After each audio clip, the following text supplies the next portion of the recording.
Hey everybody, I'm Erica Carlson with Bricks Real Estate, bringing you Wright County Market Update, a Twin Cities market update, if you will.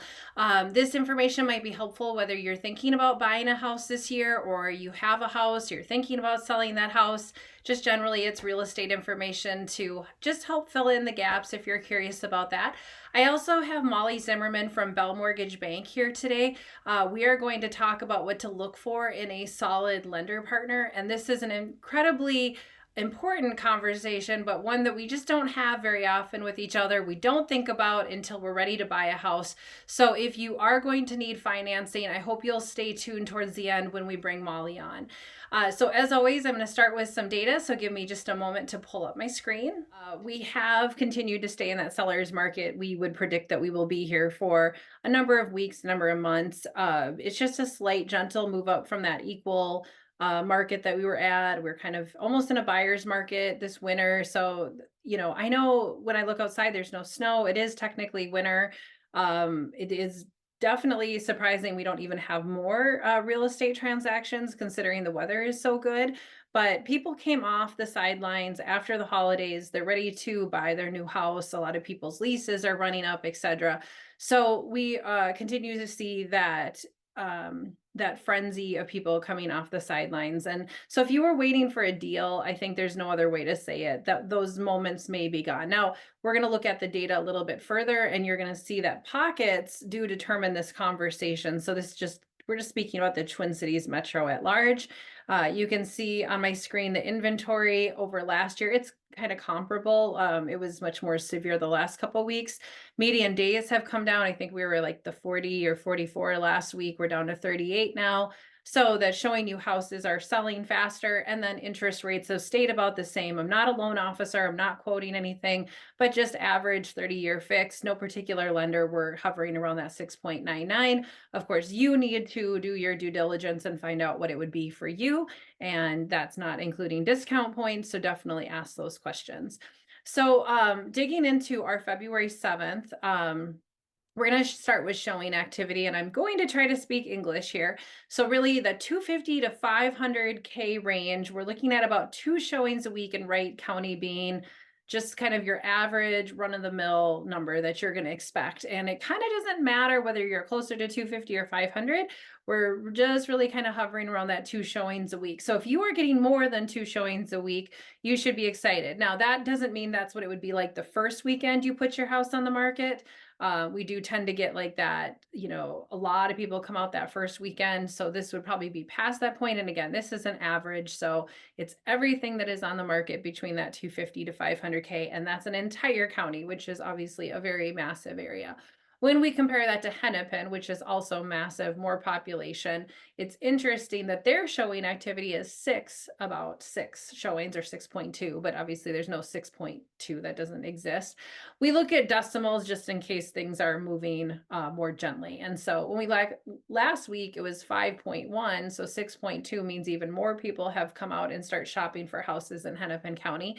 And what this tells me, if I was shopping and I might be looking at some properties in the metro, more on the outskirts, I can almost like tell myself I might have a better chance of negotiating something in the outer areas, which is generally true compared to Hennepin. And if you're writing offers in Coon Rapids, St. Louis Park, Plymouth, wherever you're shopping for houses, I think you need to be 100% more prepared for multiple offers, more competition. That's not a bad thing. It just means there's more people shopping in those areas. There's more jobs. There's a bigger population. We've talked about this many times before. That completely makes sense.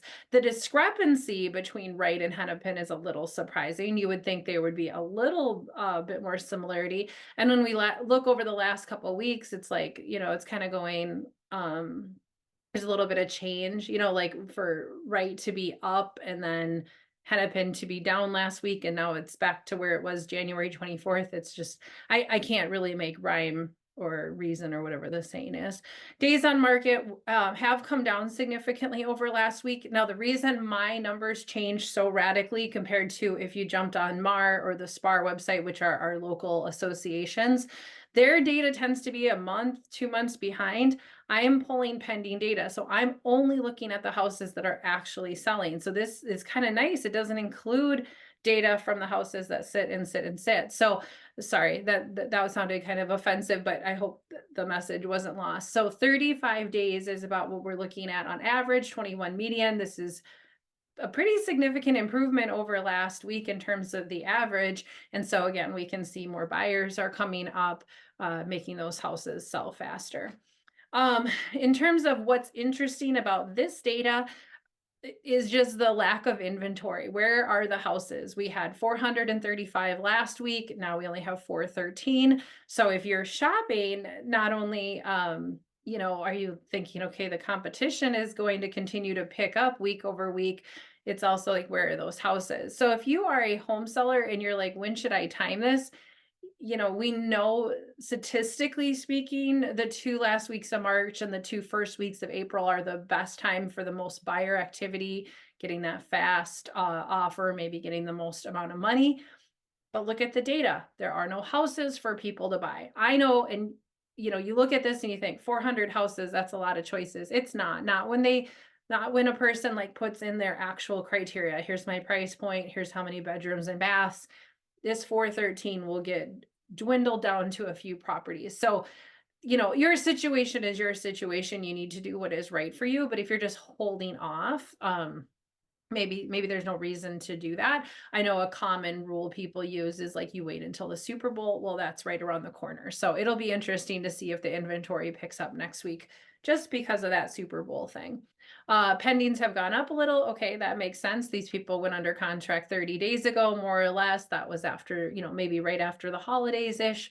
We saw more buyer activity. That makes sense. Same with closings. I know 14 more closings over last week doesn't sound like much, but in our area, 14 is like fairly significant if we look back in time. So closings are happening. So everybody, I have Molly Zimmerman from Bell Mortgage Bank here with me today talking about a very important topic, which is shopping for a lender or a loan officer. I should say that as well, because that definitely matters. And I was thinking about this topic, like if I were to change states, and I had to start this all over again. I think about, what would I tell somebody to look for in a realtor? What would I tell them to look for in a loan officer? And so we won't talk about the realtor part today, but Molly, if you were talking to your good friend and they were going to Texas, for some reason you couldn't help them there, what would you tell them to shop for? Well, I think first and foremost is just shopping is your right as a consumer. So, never forget that. And if somebody tells you otherwise, you might want to run because you do have the right to shop lenders as a consumer. I think ideally, if you can shop early on in the process, that's ideal. If you can talk to a couple lenders up front, as long as your credit is pulled they say within a 30-day time frame, you should not get hit numerous times from talking to different lenders. So it is your right as a consumer to be able to shop and to have these conversations up front. And I think the biggest thing that people don't understand if you're truly wanting to look at, which lender is going to give you the best interest rate option that they possibly can, you actually want to get quotes on the same day. And if you can, even the same time of day, because interest rates can change daily. So it's not uncommon to have somebody get a quote from a week ago and then suddenly the market's worse and they're coming to us and trying to shop us against them. That does you no good because that other lender's pricing has changed in the meantime as well. So I think just being able to do that homework up front is really what's going to help you as a buyer make a good decision with a lender that you're working with. Yeah, I definitely think people start with the numbers, which makes complete sense. But I think there's a little bit more to it, which is I think you need to find somebody you vibe with. There's going to be periods of times where you're going to be spending more time with your loan officer than others. And I think about availability. And this is why I partner with you, because you have the same mindset of what we need in a real estate market, which is when it's red hot and I need to call you at 7 o'clock on Saturday. I know I might be interrupting your life. That's just the truth, because it's not like everything stalls. But I'm going to throw it out there that I would pick somebody who doesn't necessarily only work banker hours. Maybe I shouldn't have chose those words when we're talking about lenders, but I think it's very important when we're in the field, meaning out shopping for houses, and I have a question in my, let's say I'm working with a first time home buyer and they don't know if they need to ask for closing costs. Like they literally do not know if they can afford this house. Yes, I have a mortgage calculator on my phone and we can look at that together, but it is limited to what that person's sharing with me. I will never know anybody financially as intimate as their loan officer does. And I want somebody who will pick up the phone. Again, I know it's inconvenient, but that's when we shop for houses is Friday night, Saturday night, and not all lender partners will talk to you after 5 or 6 o'clock. I would agree 100%. I mean, I think, in addition, that was kind of one of my points too, is keep in mind that service does hold some value. Because when a seller is looking at an offer, they are looking at your lender partner as well, believe it or not, but that can play an important role in their decision making and which, if in a multiple offer situation, which buyer am I going to choose? And, I think another thing that's so important is working with a lender who is willing to give you line item breakdowns of closing costs, because I've heard about it time and time again in the last year that there are some out there that will not even give a quote until a purchase agreement is in place. Oh, okay. I'm very type A. So for me, numbers are important. And I feel like my buyers, they want to know how much money do I need at closing? What is my monthly payment going to be? And where are all of these costs coming from? So I think making sure that you've got a lender that's supporting you in that respect too is extremely important. As a consumer, you have a right to know where your costs are coming from. So I think that's important. You've hit on so many important things, but I think the very like sensitive topic it is hard to broach with people, especially if someone comes to me where they have a lender partner in mind and they feel pretty, like a lot of times people feel pretty strongly because they've created a relationship with somebody. And I always want to respect that. However, I have been in situations where we've written offers and we're gently asked to pick a different lender because the past experience, if we're being honest, it's probably not the seller. It's probably the listing agent has had with a particular company has been extremely negative. That's not doing you any favors when you're trying to be the one to stand out. And I don't think that people need to inherently know who this is or not, but I think it's, and it's not for us to name names by any means because these are opinions, but it is important to partner. And I think that's really like, for me, it's extremely important that we are partnering and that we're allowed to communicate. Again, I'm not talking about any particular situation, but like having the ability to work as an agent with the loan officer, even if I don't know them or have never worked with them before. It's like I notice, and maybe Molly, you haven't seen this side of the business, but when I meet people, sometimes they really want to hold that information back like it's a secret. Well, if it's a secret, maybe we should talk about why it's a secret. Because at some point, I need the pre-approval letter. If you're not pre-approved, we need to get you pre-approved. So if that's the secret, obviously that's going to have to come out at some point. But it's not even that I'm talking about. I'm talking about the people that like kind of want to keep it separate. Like Molly's over here and Erica's over here, and somehow this is all going to come together. You don't need to put that much pressure on yourself as the consumer to manage everything. And again, we need to be able to talk to each other because we might be able to do it better if we're all communicating as one group of adults versus, okay, go call Molly now, tell me what Molly said, etc. I just don't find that to be as functional or as best for the consumer. And I don't know if you've seen that as much as I have. I mean, I have, and I think for me, I would agree because if I'm working with a buyer, I do ask them to introduce me to the real estate agent because I feel like my goal as a lender is also to try to take as much weight off of their shoulders as I can and take as much stress away from them. So if I can communicate directly with the real estate agent and send my letters directly to that agent, it's one less thing for the borrower to have to deal with. But with that being said, like I have very open communication with my buyers too, and I welcome them to ask for quotes on any property that they are viewing. I think it's important that they should be able to see those numbers up front. And, again, if you're working with somebody that's not willing to go the extra mile, there are a lot of really good lenders out there that are. So just keep that in mind. Yeah, you reminded me, and I guess like it's not a question I would lead with if I was shopping for a loan officer, but I would want to know at some point, are you willing to call the listing agent on my behalf? You know, are you going to like make that connection? Are you going to, are you going to cheerlead for our team? Or again, I mean, am I just going to get that pre-approval letter from you and we're just going to kind of wait and see? I don't think that's a service. I feel like it should be a service all loan officers do, but I think it's kind of like maybe if you're like in the middle of this, these things, but I think a lot of people don't know that it's not a given. I guess like, what I'm trying to say, like, I think you can ask if people are willing to do those things to help you win the house, especially in multiple offers.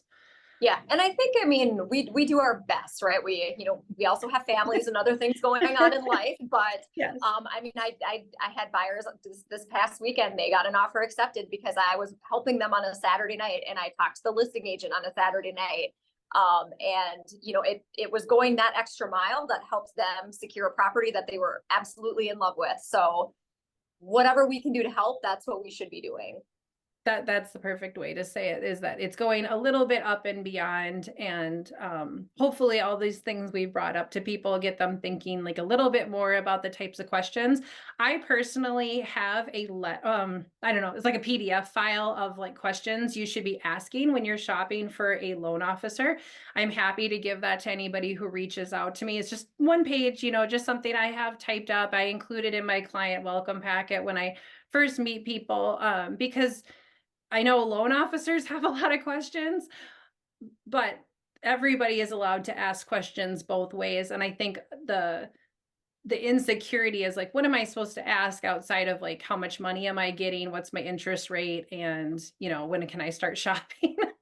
uh, Mhm. these are important questions too, but there are other nuances that, again, I'm happy to share that with people if they want to see it.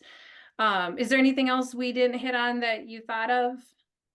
I feel like those are the most important things. I just have the conversations and don't feel bad. You have the right to do this as a consumer. So Yeah, I love that. I just don't think we talk about this enough. Like, it's not going to hurt your credit to shop around.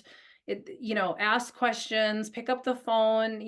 Everybody's got an app online you can fill out relatively quickly. Again, there isn't a one size fits all for this topic, but like you said, if you do it within I wouldn't push it past 4 weeks, but I normally tell people 2 to 3 weeks, try to find your loan officer partner, and not to just kind of keep picking up and dropping this, because I think that's where people's credit gets hit over and over.